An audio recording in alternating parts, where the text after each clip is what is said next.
Le 13 juin 1983, je n'avais pas encore 2 ans. Ce serait donc vous mentir de vous dire que j'ai un souvenir des débuts de l'émission dont nous allons discuter.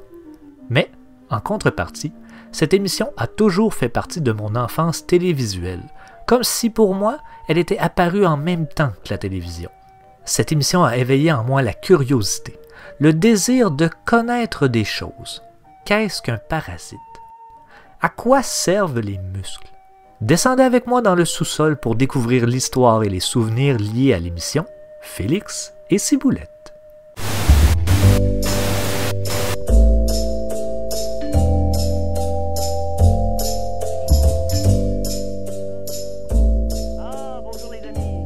À l'été 1983, une nouvelle émission jeunesse est enregistrée dans le studio de Radio-Canada à Québec. Un mandat a été donné à Radio-Canada de développer une émission jeunesse en dehors de Montréal. L'auteure Louise Gamache se met à écrire l'histoire de Félix. Originaire des îles de la Madeleine, Félix est un jeune homme d'environ 25 ans. Il est venu à Québec pour faire des études en agronomie, mais malgré son diplôme en poche, il ne réussit pas à se trouver un travail dans son domaine. Pour vivre, il ouvre donc un centre de réparation en tout genre pour les gens du quartier.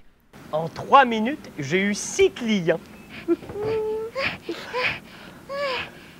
fini ma tournée! T'as fait ça vite? Oui, j'avais hâte de venir voir s'il viendrait des clients. Eh bien, tiens-toi bien, il y en a déjà eu 6. Dépêche-toi, en voilà d'autres! On peut dire que j'ai trouvé le bon moyen pour attirer la clientèle. Dans sa cour se trouve également un potager, et les objets que lui apportent les gens du quartier sont aussi des sujets de découverte.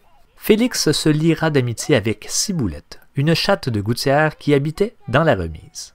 Ciboulette est manipulée et interprétée par Diane Garneau.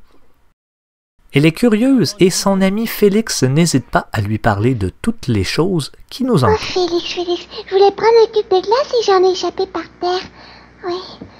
Pourquoi veux-tu de la glace? Oh, je voulais mettre de la glace dans mon verre d'eau pour que l'eau reste froide. Oh, le beau bateau! Chaque semaine, un thème général est abordé et chaque jour de la semaine avait son propre sous-thème. La première commande de Radio-Canada n'est que pour une série de 65 épisodes, soit pour l'été uniquement.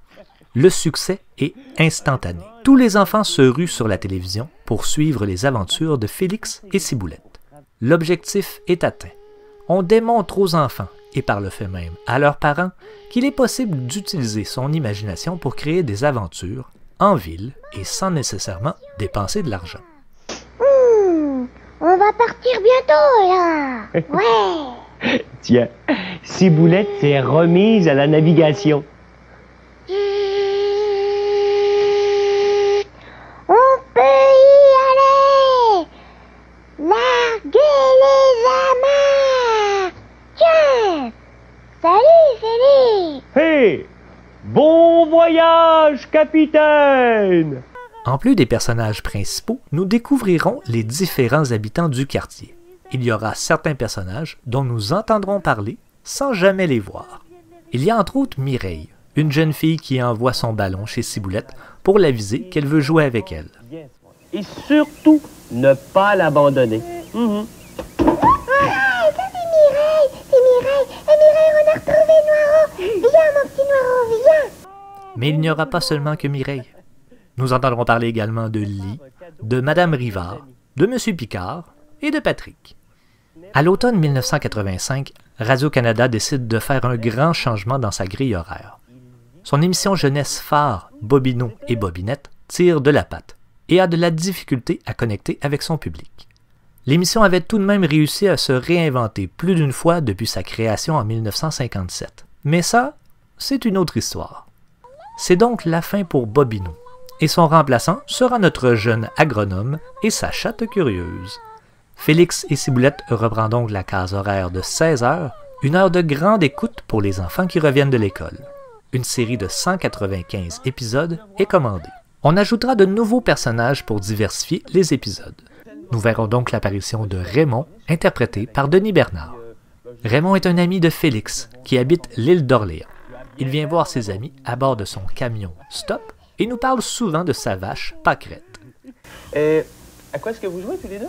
Au chinois. Au chinois? C'est une vraie semaine chinoise ici. Ouais. Le grand-père de mon ami, il vient d'arriver de la Chine. Oh, gerbe de blé, c'est loin ça? Félix nous présentera une autre amie, Ève, interprétée par Céline Bonnier, qui est la propriétaire d'une petite boutique d'artisanat dans le quartier. Il est au sous-sol. Bon, tant mieux, parce que je veux te montrer son cadeau. Ève, qu'est-ce que tu fais ici? Ben, je suis venue vous dire bonjour en passant. Tu as fermé ta boutique? Ah oui. Ben, il est tard, il vient plus beaucoup de monde à cette heure-ci. Et finalement, on ajoutera un ami à Ciboulette avec le chien Noiro. Noiro est le voisin de Ciboulette et le chien de M. Picard. Je me suis perdue. Perdue, pour vrai. Je prenais une rue, puis il y en avait une autre, encore une autre. Toutes des rues que je ne connaissais pas, avec des maisons que je ne connaissais pas, et des gens que je ne connaissais pas non plus. Il est manipulé et interprété par Ginette Gay. Chaque épisode représente entre 19 et 23 pages de texte à apprendre par cœur à chaque jour. Aucun télésouffleur n'est utilisé, il n'y a pas de place à l'improvisation. Les textes doivent être rendus à la virgule près. Un exercice de taille pour Jean-François Godet, le comédien qui interprète Félix. Les épisodes comportent 13 minutes de texte et étaient entrecoupés de dessins animés tels que Croque-Note ou Toonie et Little.